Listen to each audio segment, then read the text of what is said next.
Contemporary spirituality aims to loosen this association with the body, but often they never hit the core problem on the head. If I am not just this body, if somehow I am beyond what this body is, how come I only experience what is happening to this body? I'm not seeing out of your eyes, I'm seeing out of mine.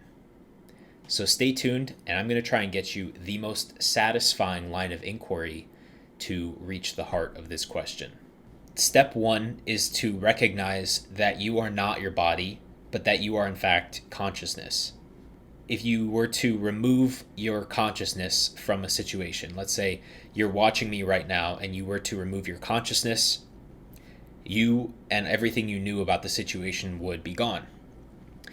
If, however, you were to remove your physical body from the situation, but somehow still have the conscious experience of being here listening to this video, would you be removed?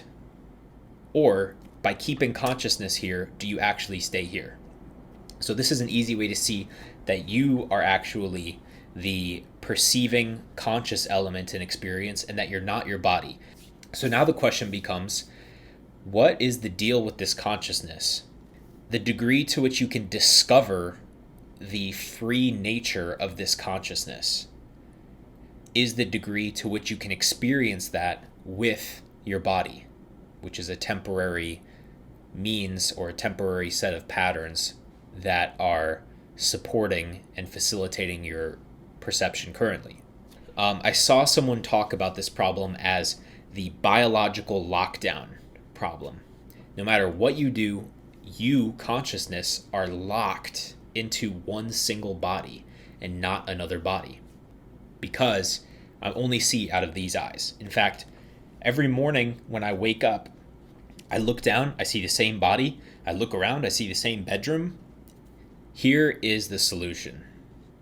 It's not that you can't perceive through my eyes, or that something would have to change, or you'd have to realize something new about your consciousness in order to be able to see through different points of perception, like looking through my eyes instead of yours.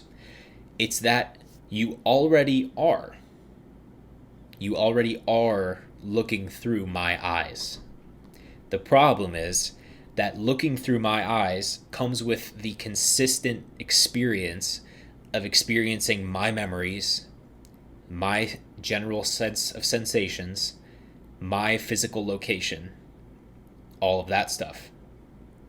Every time you want to look through a human form or an animal as consciousness, you have to exclude all other possibilities temporarily to do so. Generally, we think if there were an infinite, omnipresent aliveness that is what we are, that is shared, we would have access to every point of view simultaneously. And we do. But the problem with it is that if you overlay them on top of each other, you can't see anything. I'm going to take you through a quick experiment. Imagine someone named Tim. Tim lives in the woods in a cabin. And right now, he is sitting in his comfortable lounge chair with his feet up, holding a cup of scotch with the fireplace crackling in the background. Imagine now somehow you were able to see what Tim was seeing. So the visual data that Tim is conscious of is also in your field of consciousness as well. So what you get is this weird overlay of two visual fields at the same time. So you see what you see now, as well as the scene of being in Tim's serene cabin in the woods with the trees outside and the crackling fireplace. A little disorienting, but we're going to keep going.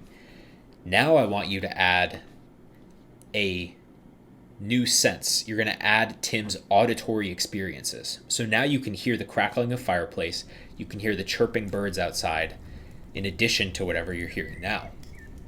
And you're still seeing what Tim sees. Now we're going to connect you in with Tim's bodily sensations. So you can feel the comfy chair, but you can kind of feel the ache in his feet after a long, hard day of chopping wood outside of his cabin. including also what you feel right now, sitting on your chair, laying down, walking, whatever you're doing. So you have this mess of an experience. You have your vision overlaid with what Tim is seeing, overlaid with what you and Tim are hearing, overlaid with what you and Tim are feeling. And now we're going to introduce Tim's thoughts and feelings. Tim is actually kind of sad because he recently broke up with his girlfriend. So you feel heartache now, and you think his thoughts. What is he thinking? I wrote down his thoughts. Tim is thinking, what if I renovated my cabin with a darker interior finish? What if I went out to get donuts tomorrow? I haven't had donuts in a long time. I miss my girlfriend. Now, boom, here's your storm, Hurricane Tim. And your feet do kind of hurt as Tim, but luckily you have a hot tub. So you get off of your comfortable chair, you set down your scotch, and you go upstairs to change into your swimsuit as Tim, while you're experiencing what you're experiencing now. Now, if you're not overwhelmed already, at what point do you become Tim? If we now were to start subtracting your experiences, so you start to remove your sensations in your body, you start to remove your thoughts, you start to remove your visual and audio, now you have completely turned into Tim. And what is the you that turned into Tim?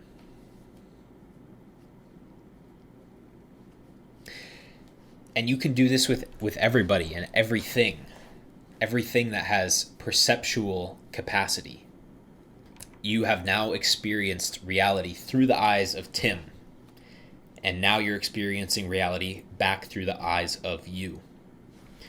And what stayed the same between you and Tim wasn't your thoughts, it wasn't your feelings, it wasn't your intentions and motivations, it wasn't your visions and sounds, and all it was the raw, naked capacity to register, which is the same across all beings. It's formless completely. So hopefully this experiment put a crack in your body identification. Thank you for watching to the end. I hope you had fun with the experiment. I have a lot more of those little experiments. If you're curious, just shoot me a comment down below, or if you want some feedback from me, take the 60-second quiz in the video description. Wherever you're transitioning between you and Tim, at the point you feel like you actually become Tim is where you are still stuck on your identification. So if you feel like your ability to feel Tim's feelings is when you become Tim, that means you are identified as feelings. If you think it's thoughts, then you are identified as thoughts. And if you've run the whole thing, and it seems like when you transformed between you to Tim, that you actually didn't change at all, that you stayed exactly the same, then you have recognized yourself in all beings.